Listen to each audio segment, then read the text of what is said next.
This video is not for whales and dolphins. It's for you because you are just like me. Average Duck Gamer here, and today we are going to be taking a look at the Zenless Zone Zero tier list on Prydwen. And I can already see that there has been some changes. So we're going to get into it. We're going to have a little bit of a look. We're going to have a little bit of a chat. Things have changed. Maybe what we'll do is we'll go through each column separately. So we'll do primary DPS first, secondary DPS, and then supports. I am very interested, though, to talk about this. So Miyabi, but they've got a little blue icon on her with the little eye. Now, the little eye means that they're being added to a watch list, which means that they may very well consider moving them. And if a character's in tier 0, then if they get considered to be moved, it means that they can only move down. So I think this is them considering that Miyabi is no longer tier 0, which also, considering the way that this tier list works, as in this is a tier list based on the meta of Zenless Zone Zero, yeah, Miyabi is out of favor. She's not being shielded particularly hard right now. We're very much in a rupture period where we're getting a lot of rupture stuff going on, a lot of sheer buffs going on, a lot of very specific buffs that are created for certain characters. Looking at you, goat. And yeah, it's kind of making other characters look less good. Do I still believe that Miyabi is the best character in ZZZ, the best DPS in ZZZ? Yeah, probably. But yeah, she's not being favored right now. She's not getting favorable buffs. She's not getting favorable enemies. She's not getting favorable matchups. In fact, we're getting non-freezable enemies for her. So yeah, I actually think it's fair. Maybe she needs to move down. We also have Yixuan in tier 0. Just quickly touch on Yixuan. Yeah, Yixuan still probably does belong in tier 0. I think I've made the argument for Yixuan moving down to tier 0.5. But this is, that's, without her engine, and that was before Lucia came out. And now considering her with her engine and the fact that Lucia is here, yeah, I think she's a shoo-in for tier 0. And also when I consider characters, I consider them on their own merit, I guess, or, like how well they can be supported with, lower investment characters, not necessarily limited S-rank characters. So the fact that Prydwen considers like the more of the limited aspects, again, it makes sense for her to be up here. It's not a pull value list, it's a power list. And in terms of power, she is the best DPS in the game because she has the best supports in the game, the best DA buffs in the game right now. Nothing's going to change. She should be in tier 0. Yixuan is shield to hell and back. If not for shield, she's probably worse than Alice or Seed or Sambi. I wouldn't go quite that far, but I do agree she's being shield to Hekion. I do. Okay, let's move down to tier 0.5 where we have an Alice. We got a Bunny. I think Bunny is definitely in tier 0.5. She does belong here. She's definitely top 3, top 4, top 5. She's in the conversation for probably being the best DPS outside of Miyabi and Yixuan. I think that's fair to say. And yeah, I think the only real downside to Alice is that there's some overlap with some characters that are a little bit further down, and people may not have necessarily felt the need to pull Alice because of Jane, because of Piper. And again, that's more what I normally talk about is pull value. I can see why Alice's pull value is potentially lower because you might already have that covered. But does it change the fact that Alice is still a really useful character, really good character, really strong DPS? No, it doesn't. She deserves her place in T0.5. Okay, then we have Sambi, who's moved up now to tier 0.5. This is post-buff Sambi. This is post-Orphe Sambi. This is post-Seed Sambi. Sambi's got a whole bunch of new options that have been added since the 2.2 has kind of ended, because we got Seed, we got Orphe, then we got buffs in 2.3. So yeah, again, she was in tier 1 where I felt like she kind of did belong, but I also feel like, yeah, this is a deserved increase for her. I kind of do hope for a lot of players who maybe like Ambi as a character but skipped her initially because she was underwhelming. Maybe actually let's hope for a rerun in 2.4 so that we can actually pick her up. I honestly think it's pretty good. He's talking about Sambi's, guys. Hide the dogs. Anyway, then we have Evelyn. Again, I think Evelyn is expert tag. Wait. So Evelyn Okay, let me just reset what I'm going to say about Evelynn, because initially I was going to say Evelynn's definitely also in that conversation for being, you know, like the top DPS in T0.5. But it kind of looks like right now what's happening is that they're saying with the expert tag, she is tier 0. Is that what they're saying? Am I getting that right? Yes. Yes. Okay. That's a bit weird. So they're essentially saying that Evelynn is tier 0 if she's expertly piloted. She's got good options. We've got Astra and we've got Lyta, which are the obvious ones. That's her best premium team. But as the games develop, we actually do have more options that she can be used with. Trigger's a pretty solid option for her. Jufufu's a pretty solid option for her in place of Lyta. In a pinch, you can use Yuzuha with her. Like, she does have some other options that have been added in Season 2 or, you know, late in Season 1. 1.6 was Trigger. So, yeah, I don't necessarily think that she's as tied to Astra and Lyta as people say that she is, but Astra and Lyta do make her really good. Anyway, then we have Seed. So Seed is also T0.5. So Seed, if you recall, needs another attack agent. I think initially Seed was placed in tier 1, and then they moved her up to T0.5 on the release of Orphe because she, you know, they work really well together. But she also works pretty well with Sambi as well. And now Sambi is also better. I think Seed still belongs here in T0.5.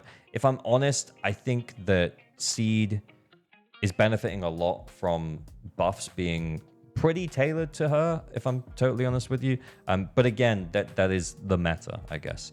So I think without like the super tailored buffs, I think she falls off a little bit. And she might be somewhere near the bottom of the T0.5s, not necessarily, you know, towards the top. I don't think that she's tier 1, but yeah, I think she might not necessarily be towards the top of the T0.5. Then we have Yanagi.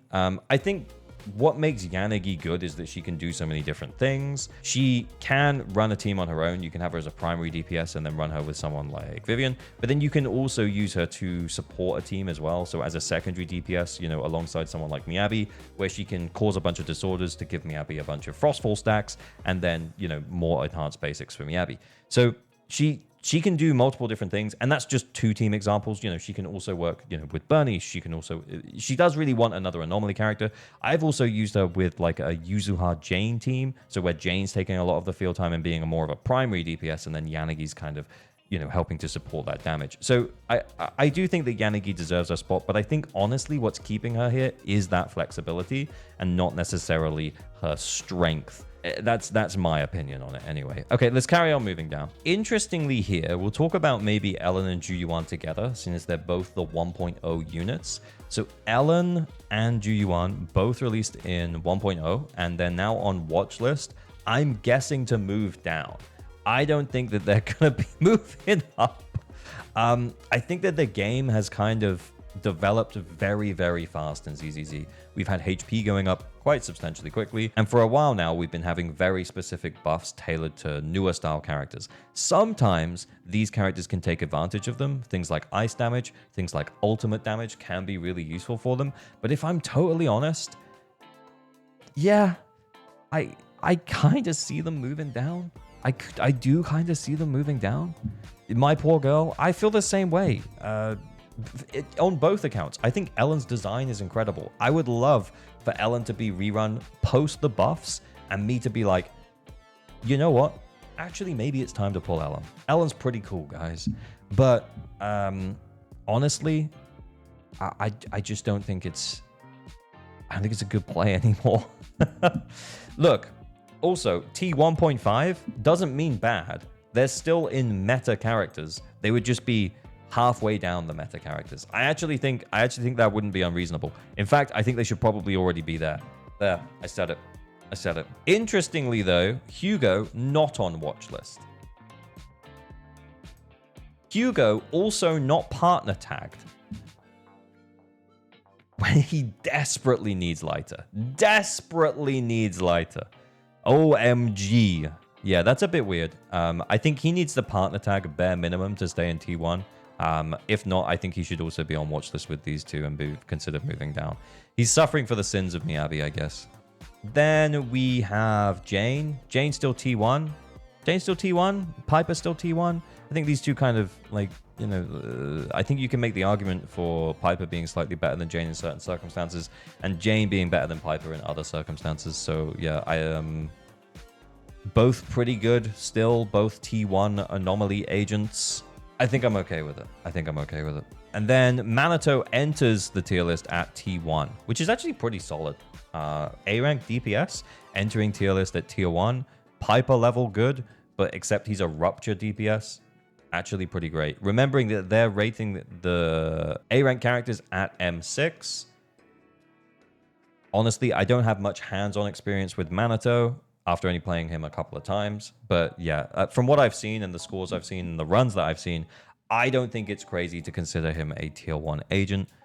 In fact, I think that's pretty chill. I kind of think as well that if people aren't pulling, if they don't have Yixuan, they don't want to pull Lucia, considering that we're getting a fire rupture boss, maybe we should be building him, running him with Pan and maybe Fufu or Trigger or something to paper over the cracks. If you still haven't invested into rupture, basically we just got a free rupture agent, and I think that's good. It's healthy. Then we've got Haru, exactly where he was before, still got the expert tag. Yeah, you could argue he still puts out the same damage as, you know, Juyuan, for example, if you know what you're doing with him. I think if you know what you're doing with him, he actually probably has more flexibility to potentially go a little bit higher than Juyuan. But I also think if Juyuan and Ellen get moved down, he potentially moves to T2 with an expert tag. Anyway, let's do secondary DPSs. We've got Vivian still at the top. Yep, Vivian's still great. Vivian's still fantastic. If you are supporting an anomaly team, Vivian is the character that you want. There's not a single situation where you would rather have Bernice over Vivian, and therefore Vivian is the primo, the de facto sub DPS for anomaly teams. I think meta-wise, anomaly is not being shielded as hard as it was. I still don't think that means that there's any case to move her down. I think from like a raw power perspective, when you consider limited S-rank teammates and her with her limited S-rank engine, yeah, I think she deserves to be right at the top. I know I made the argument for her being down a tier in the pull value tier list, but that's simply because she only works in anomaly teams. You can't just put her with Juyuan. It's not going to work. Orphe at T0.5. We already talked about Yanagi, but Orphe at T0.5. I think this is fine. She provides a small buff. She does damage off field.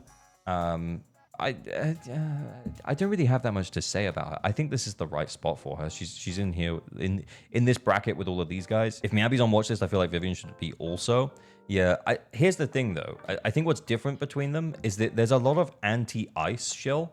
There is some anti-anomaly shill, but normally the anti-anomaly shill overlaps with the anti-ice shill. When we're talking about like actually fighting an anomaly boss, Vivian's still really good. I do see your point though. Bunnis still T1.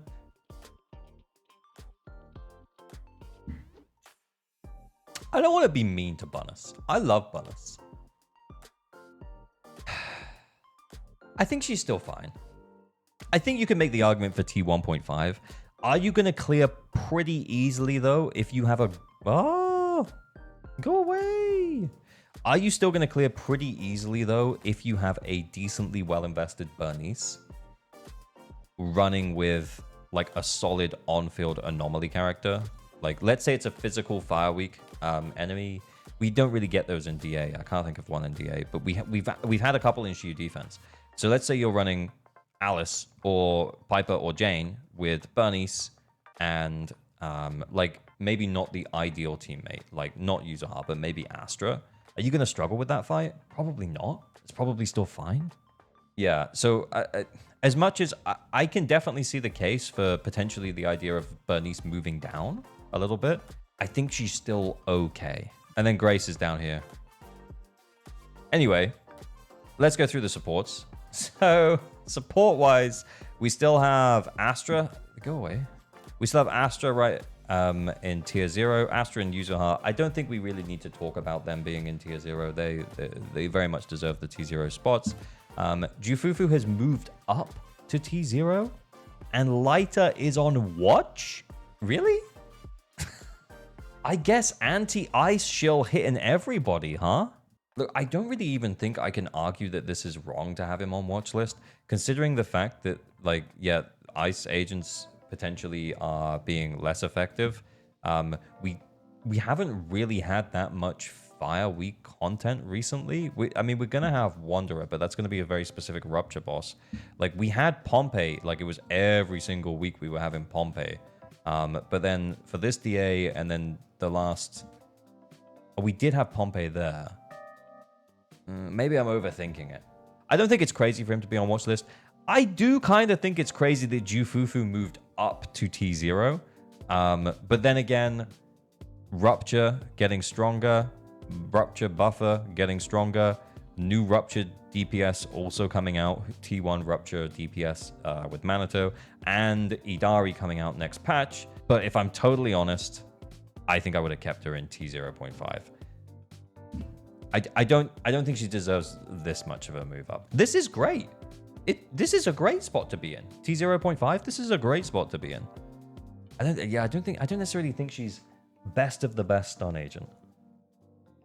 Once dialyn comes out, she'll go down again. Yeah, but like, here's the thing though. Why? Because I would understand that from a pull value perspective, right? Because that's the way that I normally do tier lists. This is first half of the patch. We always wait till the second half of the patch to do the pull value tier list. But I would understand Fufu moving down on dialyn release, but because her pull value is innately lower, because there is also another stun agent who does potentially a slightly better job with certain agents. Maybe she does a slightly better job with Idari. Maybe she does a slightly better job with probably not Yixuan, because these two are probably tied together because they're Yunkai Summit. But maybe she does a slightly better job with Manato as well. Who knows? Do you think Idari banner is doomed? 100% skipped? Yeah, I think Idari is a waifu pull, honestly. It seems really unlikely that we're going to get any more Ice Rupture bosses, if I'm totally honest, other than the one that's also Fire Week. And the guy that's also Fire Week, you just got a free T1 DPS. Yeah, you should probably skip Idari. The smart play for everyone is to skip Idari. On the other hand, I'm spending all of my polygrams. It doesn't matter. Every single last one. I will not skip Idari. I'm just keeping it for myself. Yeah, I think you should skip and you should build Manato. Yeah, genuinely. Because what are you going to use her for? Priest? The Yixuan boss is Priest. Priest has 40% ice resistance. Yeah, it's a Rupture boss. But Idari's gonna suck against it. I mean, yeah, like, will you be able to beat it with Idari? Yeah, probably. Yeah, you'll be able to 20k on it, especially on her release, because she'll have really strong buffs. Yeah, I think Fufu is too high. Like, I think her being T0.5 would have been fine. Lighter on watch list kind of does make sense. Lucia, I think from a pull value perspective, I don't think it makes sense to necessarily pull for her unless you have Yixuan or you want Idari, or you're planning to build Manato. Honestly, most players probably should be building Manato though. But in terms of like sheer power, in terms of actual in-game like power, yes, she deserves to be tier 0. She's fantastic. But like pull value wise, I don't think that she necessarily belongs at the top. Considering how locked she is to Rupture teams, yeah, I think that, yeah. From a pull value perspective, I would put her a tier lower.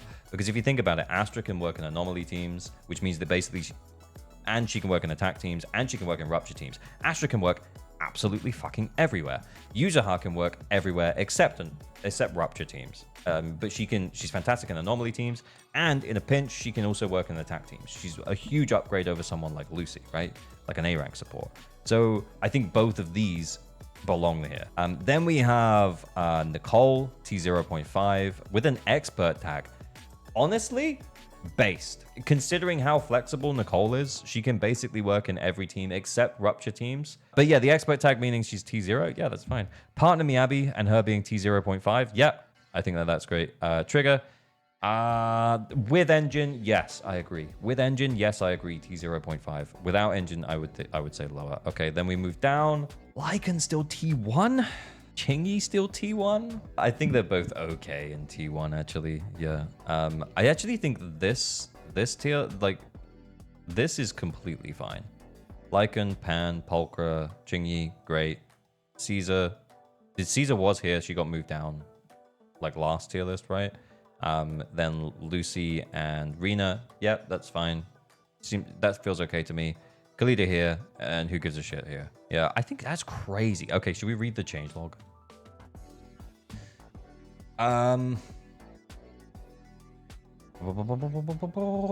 We won't be acting based on these watches immediately, but we felt it necessary to notify the community regardless. Hugo is making a huge push to empower Rupture while aiming to diminish disorder. Miyabi and Co. True. Yeah. So yeah, like it's factoring in like the meta, the overall meta. It's not saying like this character is strong, this is not strong. It's like Hoyo is pushing this, and therefore Miyabi feels less strong.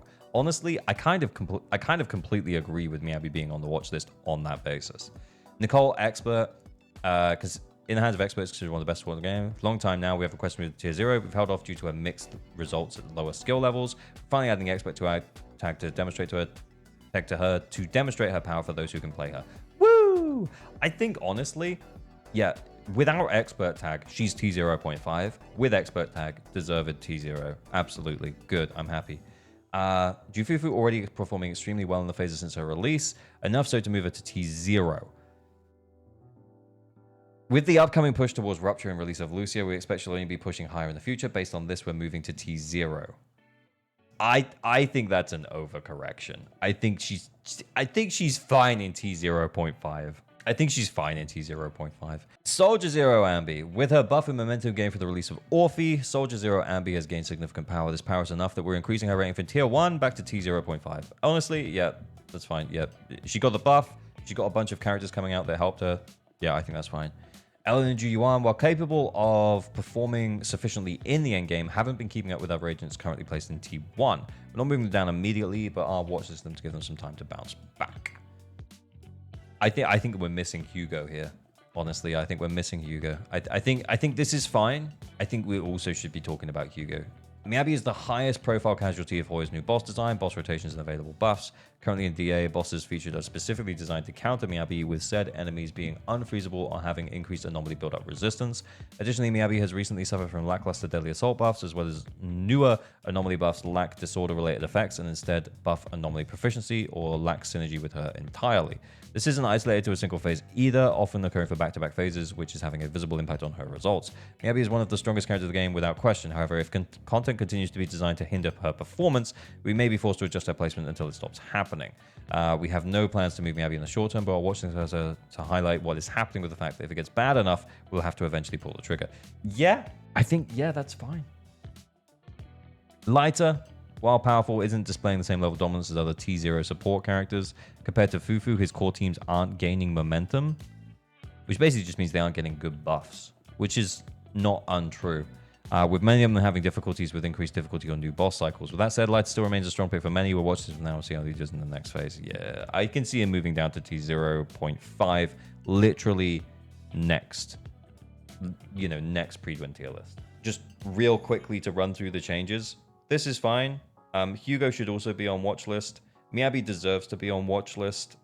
In fact, yeah, considering the fact that we kind of looked a little bit at what potentially is coming, and considering what potentially is coming, depending on how she performs against Wandering Hunter, the new DA boss that can't be frozen. If she performs well against it, even though it can't be frozen, maybe she stays in T0. But if she doesn't necessarily perform well against it, bearing in mind the defense is higher, bearing in mind that she won't be able to freeze it, bearing in mind that there might not be good anomaly buffs for her as they specifically called out, then yeah, I think she might move down. So I think, yeah, we'll see what happens. I think Fufu up to T0 is a bit of an overcorrection, and I think Hugo should also be on watch list with these two. Other than that, I think we're good. But anyway, that's about enough out of me. As always, thank you for watching. Remember to like and subscribe, ban average duck on all your pulls. Pour responsibly, stay weird. Bye, bye, bye, bye, bye, bye, bye, bye, bye.